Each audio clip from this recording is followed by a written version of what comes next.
Hey, it's Mr. Walden-Jones. Wanted to share with you some tips on how to use Chrome to support your workflow at ACS. First suggestion I would highly recommend for everyone is actually to sign into Chrome. If you do not see the ACS logo and you do not see your picture, and your picture would then reapply up here, then you are not signed into Chrome. To sign into Chrome, you go ahead and click that little icon that does not have your picture, and you would then choose to sign in. As you can see, you can sign in with multiple accounts, and then you actually can switch back and forth between those accounts to keep your bookmarks and your tabs separate by account. After signing into Chrome, you're going to notice that you have an ACS high school student folder, and that folder is going to provide you a number of resources that you're going to find helpful while learning as well as preparing for graduation and life after ACS. So make sure you sign into Chrome, take advantage of the resources provided to you.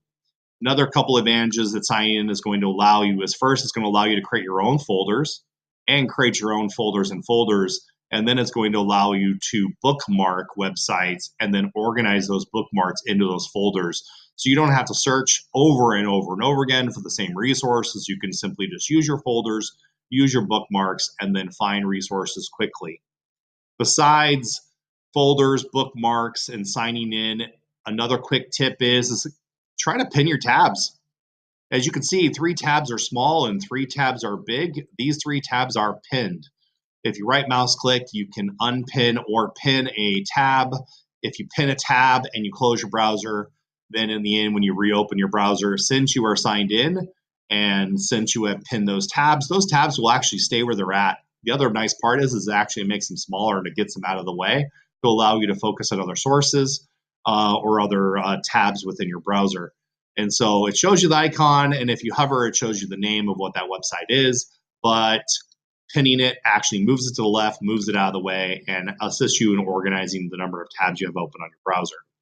The final piece I want to share with you is take full advantage of Chrome extensions. Chrome extensions increase the functionality of Chrome, allow you to do things that traditionally Chrome wouldn't allow you to do. And given a great deal of your learning and exploring is occurring online, you're going to want to take advantage of the number of those Chrome extensions. You find Chrome extensions in the Chrome Web Store. You can search by functionality or search by feature or search by name. If you're not certain what kind of functionality or features or extensions are even available, do a quick Google search and find top 10 extensions suggested for students or for high school students or for social studies, or pick a content area that maybe there's some little clean workflow to help you actually complete a task by using your Chrome browser a little more effectively. So some of the favorites I like in terms of Chrome extensions happen to be, I absolutely dig, and as you can see, I've already installed Google Translate. And so not only do I like the fact that I can change the language within the extension options and I can type in a word to translate it, but I like the fact that I can go to a website that traditionally I couldn't read, i.e. a website in Arabic. Pretty important to follow the news while I live in Lebanon. I certainly, since I do not read Arabic, cannot read this website. But if I use my handy dandy Google Translate Chrome extension, I can translate the page. And as you can see, now the page is in English. Now I can pick and choose which of these articles I can read. As I open an article, it's going to certainly open it in Arabic. But again, I can translate it again now that I have the handy dandy Google Translate extension installed in Chrome. And you can see now all of this now is in English. Next, I totally dig the Chrome extension called Lightshot. Lightshot, this little purple looking pen, allows me to take screenshots on my Chrome browser. It allows me to take screenshots by dragging and dropping over an area, which I find very functional because I do not have an Apple, so I cannot use I can't use keyboard shortcuts to take a screenshot on my PC. So I like the fact that Lightshot allows me that. But the other thing I like about Lightshot is it actually allows me to edit the picture. So let's say hypothetically, I wanted to take a screenshot of text and I wanted to highlight or strike out or modify I actually have the ability to do that in Lightshot, and I now have the ability to save that picture, print it, email it, and ultimately upload it and then share it through Google Drive. So I really like Lightshot as a Chrome extension because it allows me not only to do a screenshot, but allows me to actually edit the photo before I save it, which I find exceptionally helpful in a number of ways, in a number of circumstances when I'm trying to take notes, do research, and ultimately present information and ideas to somebody else. A next Chrome extension that I really, really like is actually Google Dictionary. And what I like about Google Dictionary is it not only has the ability, as it's installed as a Chrome extension, to look up a word that I would type in. I like the fact that I can actually highlight a word in a website and then click the Google Dictionary and it will define it for me. So as I'm reading articles or I'm reading sources online and I'm going through, if a word comes to me that I'm not clear on, I actually can use the Google Dictionary to translate, or excuse me, define the word.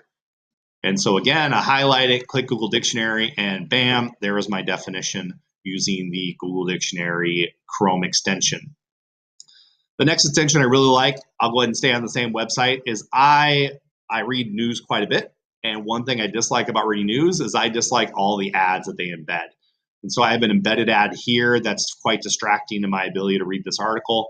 I have embedded ads here that are quite distracting to read this article. And as you can see, there's a bunch at the bottom. I would prefer not to see the ads. I want to read the article. I can install the handy dandy Chrome extension called Mercury Reader. And as I'm on this website, I simply click the extension. And as you can see, all the ads are now removed. And only thing I get, pictures are removed as well. That's not necessarily exactly what I wanted, but if it removes the ads, I'm okay with it giving up the pictures. It has now removed the ads, and now I can focus on the text. Now I can focus on actually reading the article instead of trying to fight over all the ads. Another Chrome extension I find quite helpful is called Tab Resize. And Tab Resize allows me to take one Chrome window, one browser window, and divide it any number of ways. And I find this exceptionally helpful when I need to look at two websites at the same time. I know you can often take a Chrome extension or take a browser and drag and pin it within your PC or within your MacBook.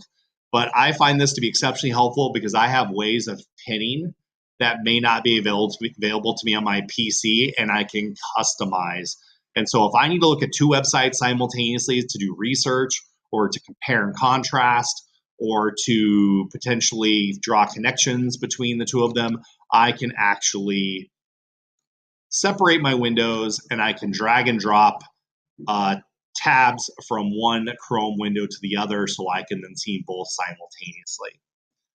Last but not least, I completely dig Screencastify. Screencastify is actually the app I'm using to create this blog. And so it is allowing me to record my voice, allowing me to use my webcam to record my face, whether you like it or not.